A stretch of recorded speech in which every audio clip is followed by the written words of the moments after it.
Bismillahirrahmanirrahim. Assalamualaikum warahmatullahi wabarakatuh. Saya Muhammad Rabi Firdaus dari IPS 5 akan mengerjakan tugas dongeng bahasa Sunda. Judulnya Sakadang Kuya jeung Sakadang Batok. Dina hiji poe sakadang kuya keur neangan kadaharan. Ti isuk keneh nepi ka beurang manehna tacan keneh manggihan nanaon ngahaeut ka tengah poe manehna manggih tangkal cau nu buahna geus asak tapi kumaha da teu bisa naik kulantaran kitu tuluy manehna bebeja ka sakadang monyet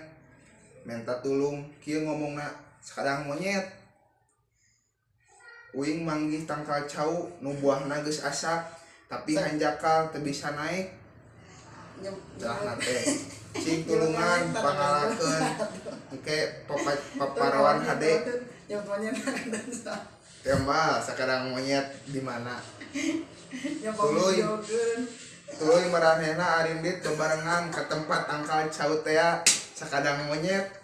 tuluy naik hutikan cau hiji-hiji bari dituntut di hakanan sakadang kuya mah teu dibere sapotong-sapotong acan atuh bati cumuplak weh neureyan ciduh sakadang monyet mana bagian uing cenah teh kapan geus janji paparoan cek sakadang kuya ngagorowok tapi sakadang monyet teu malire jongjon bae metikan jeung ngadaharan kalakah maledogan ka cangkangna sakadang kuya pohara nyarieunana ngunak hayang males. Dina hiji poe isukna sakadang kuya indit ka kebon juru tani ngalat cabe nu geus arasak warnana bareureum galang genep nu galede katembongna bangun aramis pisan maneh indit nepungan sakadang monyet bibir sakadang kuya dipulasku pucuk daun jati supaya beureum tuluy cupak capek cuplak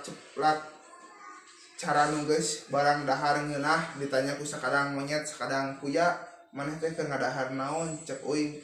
uing menta tema sakadang kuya ulah ngaganggu uing teh keur ngeunah ngadahar buah loa paparin ti dewata kakaraka uing mah barang dahar nikmat kieu cenah